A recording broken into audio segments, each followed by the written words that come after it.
silapha elokuza eAlbertini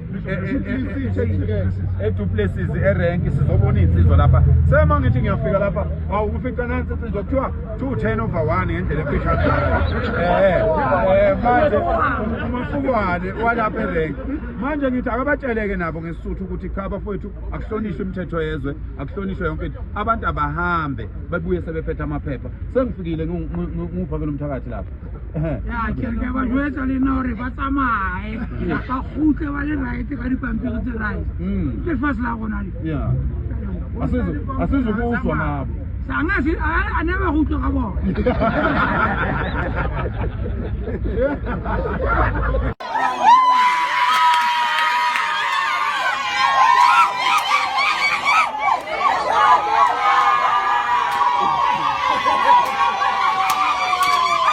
Ayizwake match and match ayidlali kanjalo asilale passage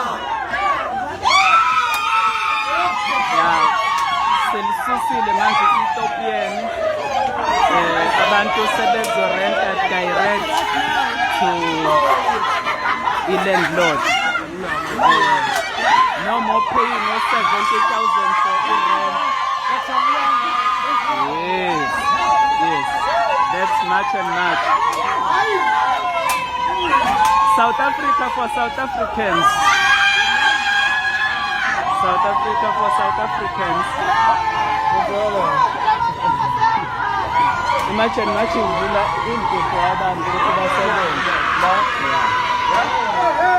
la imagine match ivulele lana ukuthi abantu kade beroja bekhokha kumatopi manje sebezokhokha direct to landlord so imali kade bekhokha yefile manje yes sebezokhokha imali efresh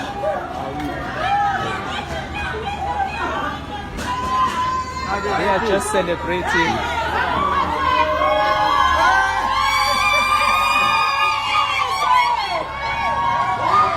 You see anger turning into joy. Yes, it's very cool.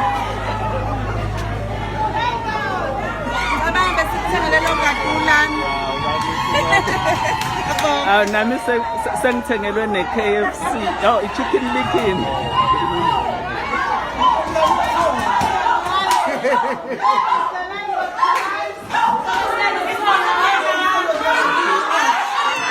Anger just turned into joy. So you, it just turned into joy.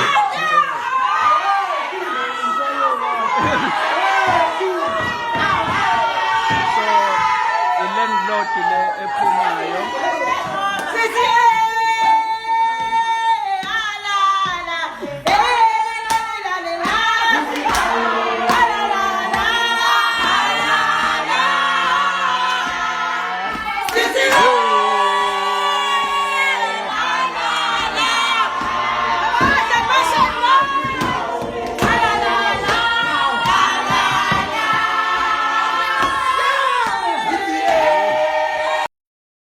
People, these illegal foreigners, foreigners ukuthi abahambe siyabacela ukuthi abahambe be if you are documented or not documented because at the end of the day sisafuna ukuthi because khona those that are documented but amaphepha wabo are wrong and we cannot verify that and at the end of the day another thing esifaceayo or esi-encounter Thursday there was a program or project lana at Duduzareng. Some people were arrested. The following day they were released by our law enforcement. So that is why we're doing this on our own. Uguchi abahambe siyabacela manje sibina muntu. This is it's like it's not violent at all. So this is just to tell these people bantu benkosi pakishani nizohamba nisidedele nizobuya. Asisho ukuthi abantu ngeke babuye but mababuya bazobuya legally so and if you are an asylum seeker then uzobuya with amaphepha are right if uzofuna business you know as umthetho uthi fanele uzo invest 5 million and above so they need to do that because we cannot have abantu abagunda inwele we've got our brothers that can funda inwele we've got our brothers that can do all those things so if there are things that assisting kulabantu laba and the country yethu yabo siye to do this like to do that manje nangabheka labafana bethu abantwana bethu esibazele lapha emuva kwala kuthengiswa khona umuthi ama drugs ala South Africa manje a billion recently alethwa eSouth Africa from the foreign countries. So if we sit and do nothing, at the end of the day, Israel liyahamba sibhekile, and we don't want that. Okay. And if this is what we prepared to die for, to die, defend our country from the foreigners, that's what we prepared to do. So were the people who own the shops being made aware about the situation? That's what we're doing. Siyahamba, yabo laba ebababhalisayo manje, yilaba bebabatshelile izolo ukuthi sicela nivale. So masivala, masihamba bayavula. Yeah, so uyabona ukuthi it's either they making us stupid because or they want to ukuthi thina we should render this exercise as future, and we're not going to do that. Sizoloku sibahambela up until mhlambe such time that we get tired, because umphakathi ngeke ucontrol it all the time. For now we managed to ukuthi siba control and say no, don't do anything wrong. But okay. So now what are you planning to do here in Tutuzaran? Because I see that there's a whole lot of people who are going that side of the road. So what are you guys planning to do now? Is it awareness or stuff like that? It's still an awareness. Yeah.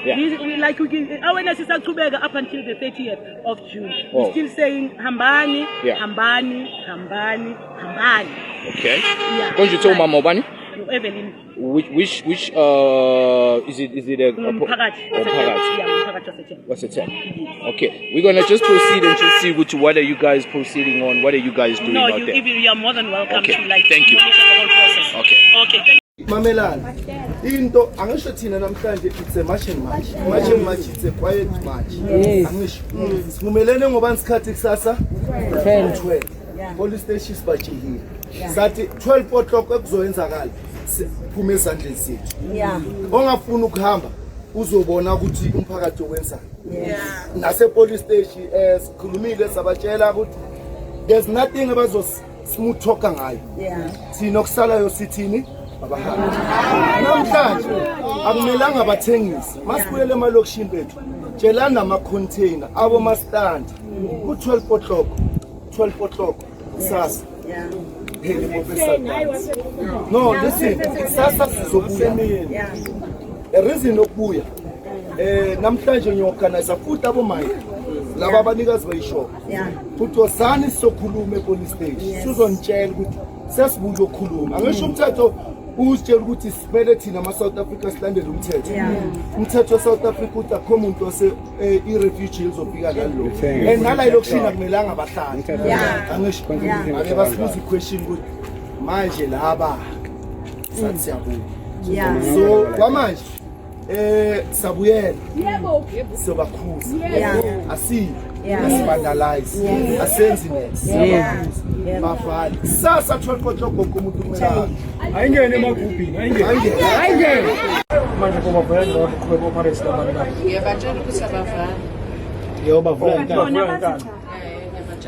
Umthetho falana. umtshele phambi kwami ukuthi masibuya sathi sixabana naye angaphindi